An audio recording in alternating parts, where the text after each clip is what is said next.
Welcome to the One Player Podcast, the show Untitled Chapter board games. This is your host, Albert, and this is episode 350. Meow, meow, meow, meow, meow, meow, meow. Hi, Julius. How are you doing? Welcome back. Welcome. Welcome back, Albert. Take two. Take two, yes. Try it again. Not that we're going to talk Run about it, over but again. somebody forgot to hit record last time, and so we're doing this one again. And it's But I a will totally say- different show than last time. For the listeners, the last one was great. It was golden. Oh, We best episode did- yet. Our best episode yet. I mean, we're probably going to come back and do it, but it was IP. So we decided to have that discussion. Albert got hoisted by his own petard a time or two. It was great. And that won't happen again. That's why I forgot to hit record, I think. But today we are talking about animal games, and we are going to be ranking our most animal games. The most animal games. And I'm very interested to hear That's how right. Albert is going to start defining what is the most animal. That's right. And just to clear it up for new listeners, this is a popular mechanic show where we pick a theme and talk about games that fit that theme. Usually a game mechanic. This time it happens to be more of a theme than a mechanic. But that That's is okay. okay. And what we do is we each pick 3 games that match that category, and we talk about it, and tell you about those great solo games. So yeah, what Indeed. is an animal game?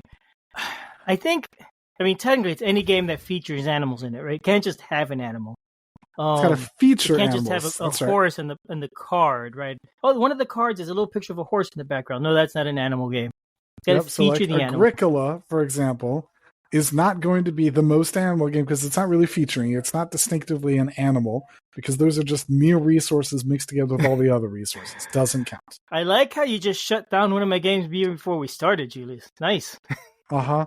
Yeah, because I went through and I had to pare down my list of some things that just don't count. Really, I had to Okay. shoehorn a couple in to make it work. Because as I did this, I said, Julius likes animal games a lot more than I know you like animal games because you've talked about a bunch of them before. Uh-huh. I've so even I am got curious which 2 ones you're on gonna the list that I think maybe even I could do a full 3 that I have not yet actually reviewed on the podcast. Wow. Okay. Yeah, it was a stretch, and I couldn't even think of an RPG that I've played that is considered an animal game. And usually RPGs are great because they could be anything.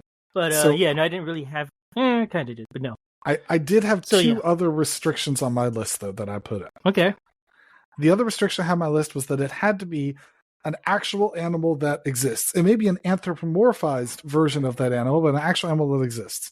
Dragons are not animals.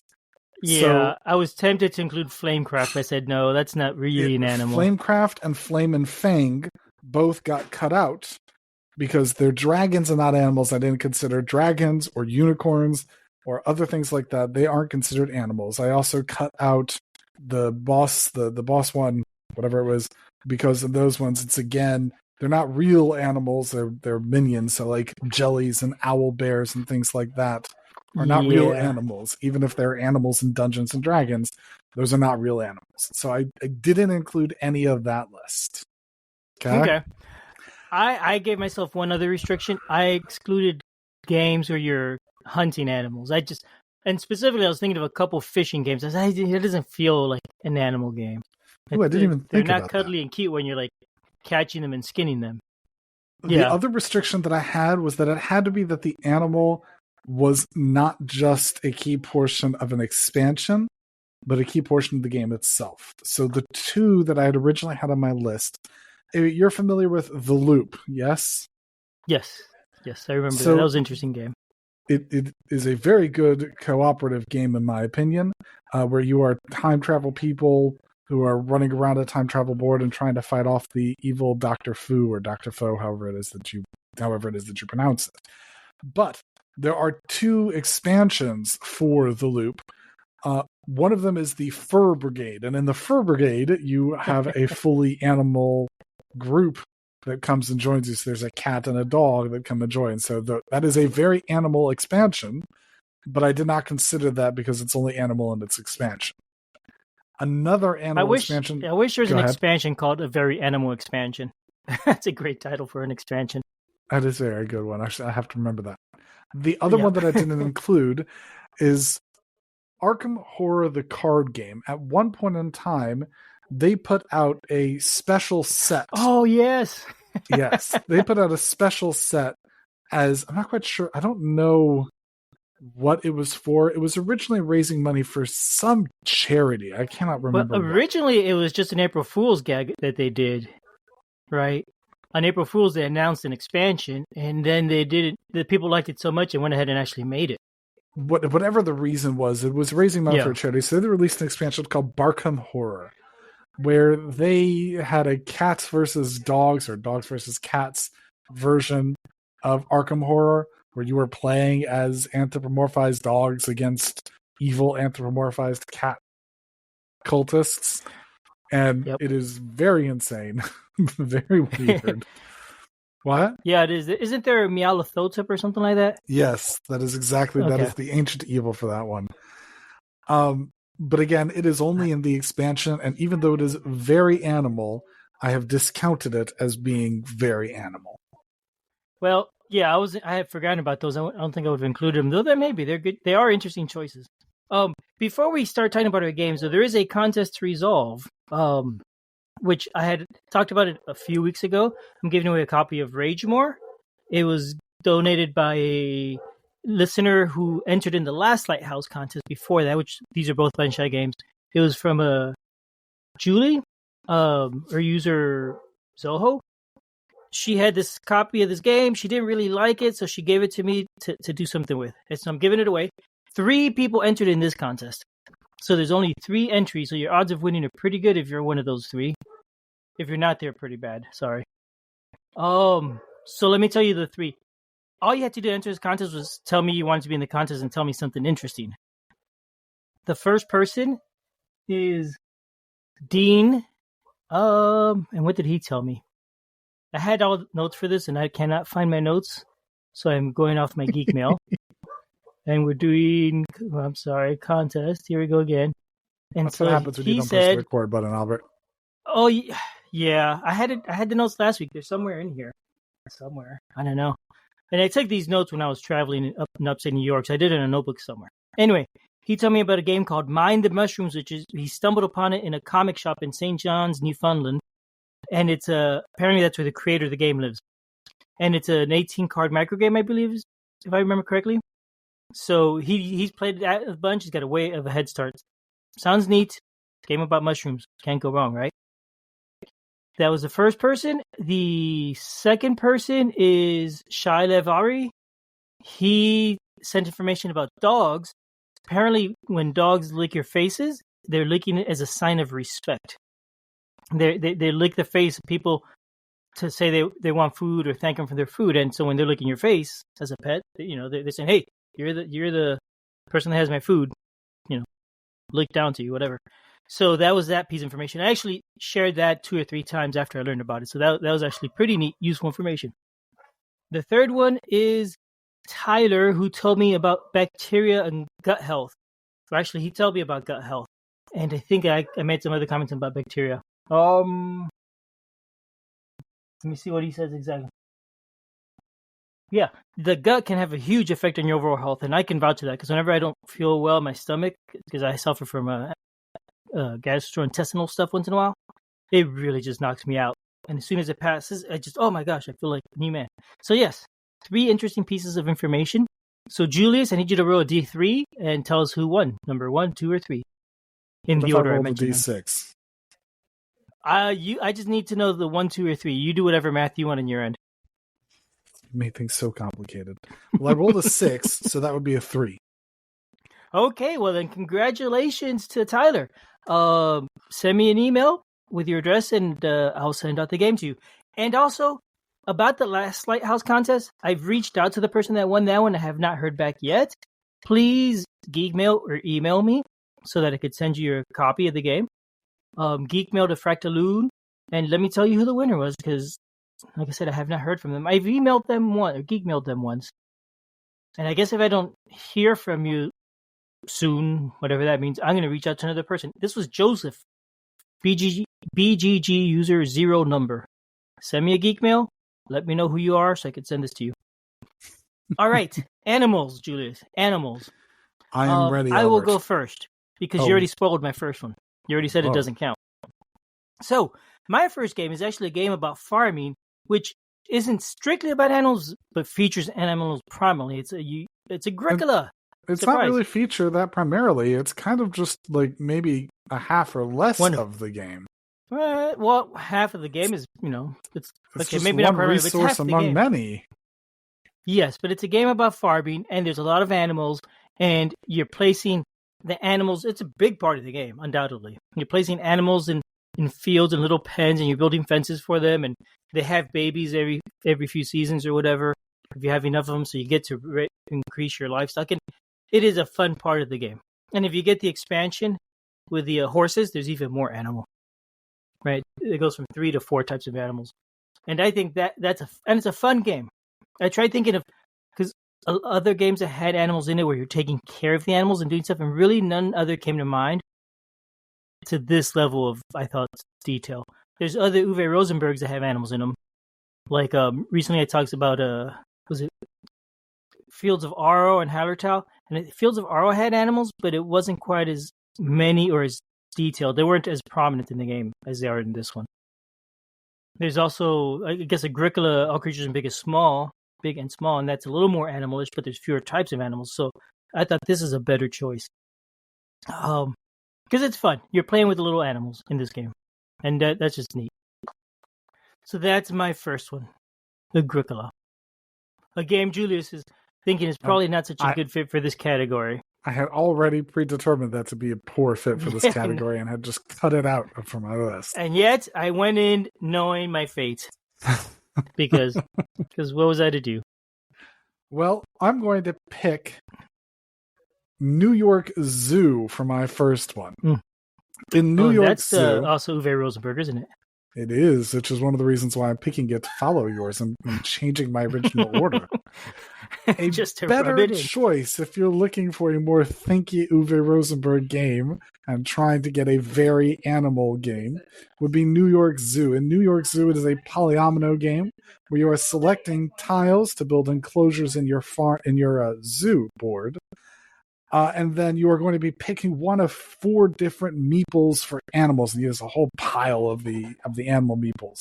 There's kangaroos, there's penguins, there's wolves, there's flamingos, and there's also I'm not looking. I'd have to open the box to figure out the last one. There's a 5th one also, but you have these animal meeples, and you're putting them on the board and filling up your spaces. When you fill up a whole space, you get a bonus tile, so you might get a ride or a stand or something like that. First person to fill up the whole board wins, and when you're playing solo, you're just trying to get as fast as you can before you run out of tiles, because the elephant meeple, a big elephant meeple, is continually going around the board, and that restricts what it is that you might be able to have. You only get to select between the animals or the tiles that are 3 away from the elephant. When you're playing solo, the elephant keeps on moving along and keeps on stealing your stuff. So you have to be able to get your zoo complete before the elephant gets all the stuff eaten up in his crunchy fashion as he continues to walk around the board. It is very animal. You will love all the cute animals. I know that I put stickers on all of my meeples to make them look even more adorable. You have a whole pile of animals throughout the game. Animals are the prime resource. It's all about the zoo. So many cute animals in New York Zoo. A very animal game, not just merely a little bit of animal game. A very animal game by Uwe Rosenberg. So more than half animal, you think?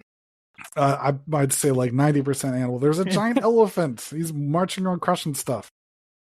Yeah, I haven't played this one. If I had, maybe I would have picked it. It definitely sounds like you get to play with animal meeples a lot more, because I know this has more animal meeples. It has like 180 or something, if I remember right. Some huge number of them.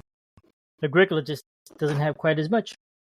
So yeah, so for animal fun, I think you're right. This is a better Uwe Rosenberg choice, and it's also thinky, you say. Though I will tell you what, I don't think I'm a huge fan of polyomino games. I think they're okay, but sometimes I find them a little frustrating. Well, you and I differ on that. I enjoy polyomino games. Yeah. I have quite a few in my collection. Mm-hmm. I've enjoyed some, but yeah, I think it's not my favorite. I don't know. Just not a Tetris Well, that was person. a good choice, Julius. Definitely, yes, it trumped mine, and I am comfortable admitting that. Well, let's see if you could try again, second time around. Okay, so my second game is actually a game that I talked about recently when you weren't around. It's a ButtonShy game. Talking about ButtonShy games again. It's part of the Simply Solo series, and it is Food Chain Island. Food Chain Island? Yes. Are you familiar with this one? I am familiar with this one. I don't own a copy of it, but I've looked at it a number of times. Oh, it's a fun little puzzle game, really. You lay out a 18 cards on the table. Actually, you don't. It's not 18 that go out there because a couple of them are other things. Probably 16 or so on the table. And they each are an animal numbered from. Well, the first one's a 0 is a plant. The rest are all animals, numbered from 1 up to 15. That's right, going up sequentially. And the way you play, you lay them out randomly, and then on each turn, an animal could eat an animal with a lower number. So and they're thematic. So the biggest number is like the biggest animals, and the low numbers are little tiny insects and that sort of thing. And but 0 is a plant, so you clearly have plants. 0 is a plant, but yeah, and they don't eat anything. Plants don't really eat other stuff. So it is the bottom of the food chain. And so you could eat a smaller animal. There's certain restrictions. It has to be adjacent, and the number can only be up to 2 lower, maybe 3 lower. I don't remember offhand. It depends on the animal. So, yeah, but no. Generally, always the number that you're eating from to the animal that you're eating to has to be within a range of 3. There's other rules that can apply as you eat stuff. Each animal has a special rule on it. So when you use it, the rule may say, "Oh, the next animal can eat diagonally," or "Move one animal card on the board a certain number of spaces," or different things to alter the layout in the game and how it's going to play. It's a big puzzle game where you're eating card after card after card, hoping to finish the game with just one card left, really, to get the ultimate win. And it's a really interesting puzzle game. I really enjoy it. All the animal cards are cute, though they are eating each other on the cards. So like I don't remember which animal is which, but say the lion has a tiger being thrown into his mouth. Cutely so, but yeah. And then yes, the tiger will have something all of them smaller with the X's over their eyes to show that they're all dead. Yes. And it's, card 15 is eating the animal pictured on card 14, but now it's dead in card 15. And card 14 is eating whatever's on card 13, and so on down to the ant eating the plant on card 0. So yeah, Food Chain Island, all about animals. There's also expansions for it, and there's other types of animal cards like flying animals, water animals that work differently, but yeah, lots of animals. I will get you this one. This was a very good choice. I've enjoyed many of my ButtonShy games. I don't think I have a lot of them in my collection, mostly because they're awkward to store, and I feel like I'd rather so easy play. To store. Yeah, they fit in a box. Not if I don't have a special box for them. So each one individually just becomes awkward to store, and then they just sort of sit around and just look messy. And I tend to prefer bigger games, I suppose. I don't need to have a game that comes around with me. So I haven't had a huge draw for wanting to play them, but they are very good to play. This one I've looked at a number of times. So like, well, maybe I could just get this one or the Baker one. There's a good number of the ButtonShy games that I would love to try. And this is certainly one of the ones that I would like to try. I think it looks really good, and I think it's a good choice for a very animal theme. I think it's my favorite in the Simply Solo series. It's by Scott Alms. It should mention that. He's got a fair number, I believe. He does, yes, of ButtonShy games and solo games in general. So my second game is an older one by Keith Mateka and Thunderworks Games. It is Bullfrogs. Bullfrogs. I wondered if you would bring that one up. I did. I thought about that. This is one of the ones that was the first thing that I reviewed back on the One Player podcast. Actually, Bullfrogs. You have. If you're playing multiplayer, you are one of 4, but you're one of 4 different clans of frogs, and each of you have your own set of lily pads, and your job is to rule the lily pads. You will put out each of your frogs in various different spaces. When a lily pad fills all the way up, it sinks, and whoever has won the war for the lily pad claims the points for it, and everyone else has to flee back to another lily pad and try to score again next time. You keep playing them and hope that you score enough to be able to get more points than your opponent. When you're playing solitaire, the game comes with 2 dice, and you play against Isaac, which is the designer's I think it was Isaac, but you play against the designer's child officially. But you have these dice that determine how much cards, how much the value of their cards is, how many frogs they're moving, where it is that they're moving their frog. So you use these dice to be able to determine it. It's kind of like a very randomized automa, but it very well makes an opponent that is maybe a little bit random, but is a good method of playing. I've enjoyed the look and style of the game. It's still a game that comes out less so for solo, more so for multiplayer. But even the solo game is still very good. It still has a place in my collection. So I think it works. It has bullfrogs perhaps doing things you wouldn't normally have them do, carrying around giant axes and going at each other. So this is moving into the anthropomorphized version of animals, but is a very enjoyable animal game. It is bullfrogs. Nice. Now, if I remember correctly, though, the solo for that is an expansion that you'd have to buy, where it brings the dice and the rules, I think. It is an expansion. It is a very easily accessible expansion. I believe you're still able to find it. Even if not the instructions, it's a one-page instruction. You can just use 2d6 to be able to simulate that. And it came with the original one when you got it, so it's still out there. Okay, I had bought the. Did you get it on Kickstarter or something? Maybe I bought it, but it did not bring dice. On Kickstarter. Okay, yeah. I think I had bought the first edition, but it did not have dice, and I had to buy them separately. Yeah, is what I recall. But yeah, irrelevant. Yeah, that's a neat one. I like the look of that game a lot. I really do. Kind of creepy frogs. The newer version looks a little cuter. I don't like the art my as version much. Looks less cute. They did another one with a slightly cuter box, and I prefer the grittier frogs on mine. I agree. All right. My third game, I struggled coming up with a third one, but I decided to put this in anyway because it works. It's the Animals of Baker Street, which we talked about recently. It's definitely an animal game, and if you like animals, this has a lot of animals, and you get to play as animals and read animal stories and interact with a lot of animals. It's all about animals solving mysteries. Super animal game. I didn't want to pick it because I didn't love it. If you remember, I didn't find it was really quite for me.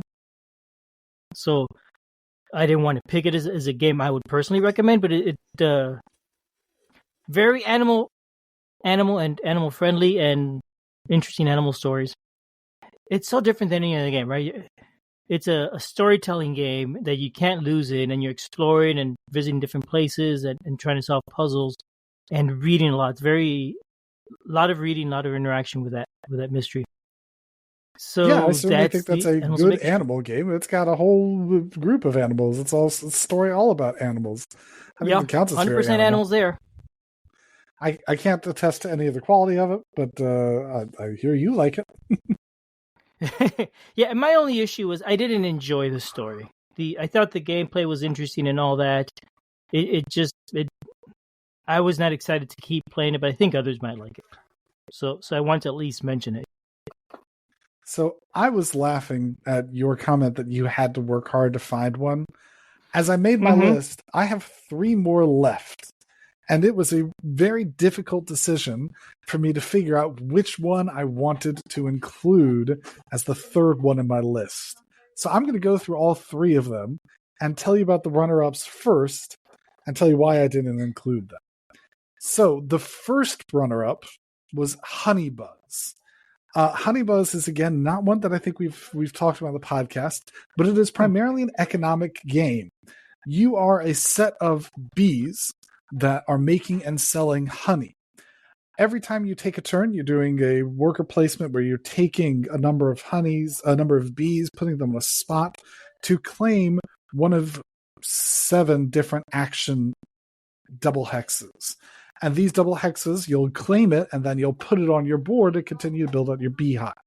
Every time you form a closed cell, so the double hexes will keep going until they close in a full cell, you'll be able to take all of the actions that are around that closed cell. And those actions may be to sell your honey, that may be to go collect a honey-making tile, it may be to pick up a new bee so you have more workers, it may be to produce honey on your honey-making tiles, all sorts of different 7 different actions that you can do.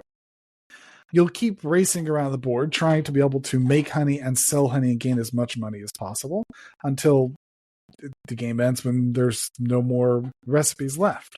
When you're playing solo, there's a special solo set of bees that will block access to some of the spaces and just randomly sometimes take sales on the board. So essentially removing the opportunity for you to sell if you're going too slow. You're racing against it to gain the highest score, make as much money as possible before the end of the game. It is a very good economic game, but I did not include it because it's an economic game, and that could have just been, there's nothing animal about it other than it happens to be a cute theme. Really, it's all about the honey. So I didn't include it. But you couldn't resist talking about it nonetheless. But I absolutely couldn't resist talking about it. I'm going to do that. I'm going to do that again, even. The next one that I didn't include is Defenders of the Wild. Defenders of the Wild is a recently released cooperative game where there are these machines, this melding of magic and machinery that have started to take over and destroy the wild.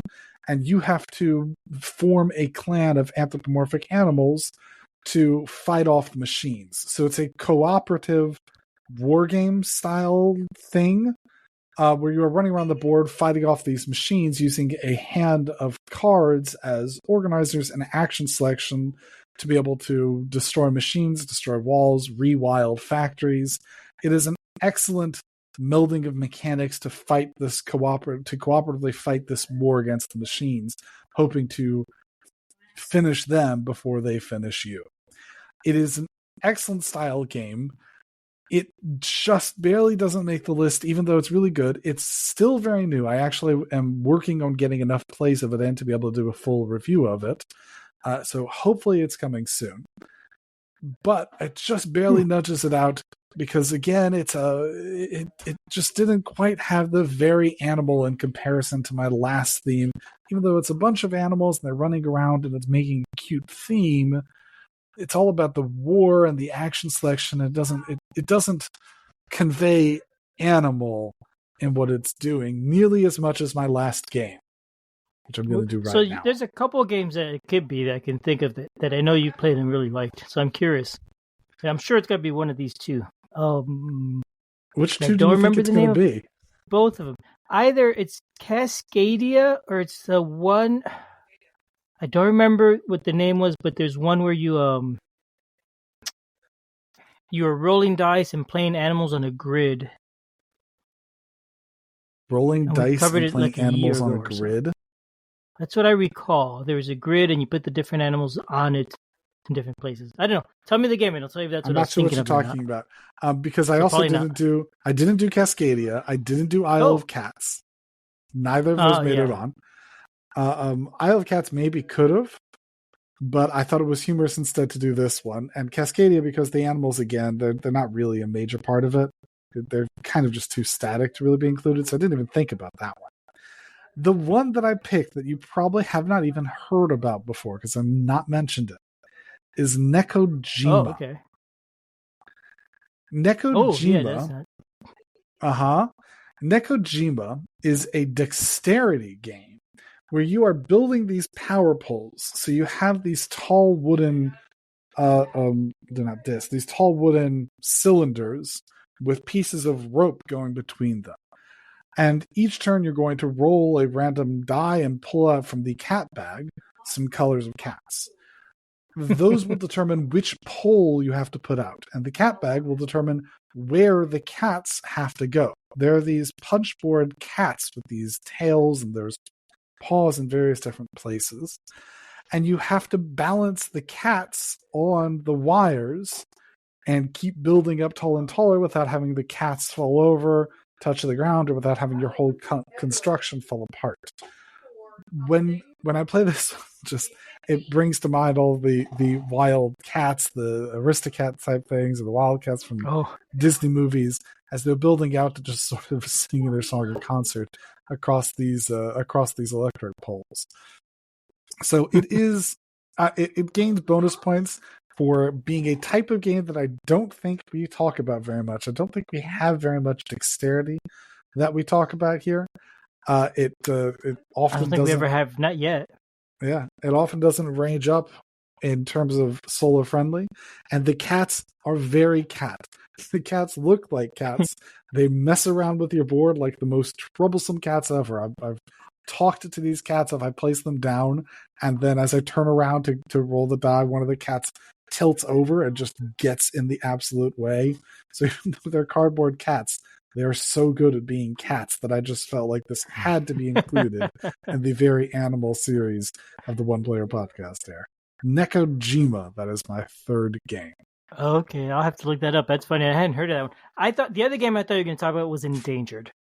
That's what I was thinking of. Yeah, I hear what you're saying again, but again, Endangered feels like you're really playing a lot more with all the actions and things like that. I guess that could have been another option. You're right.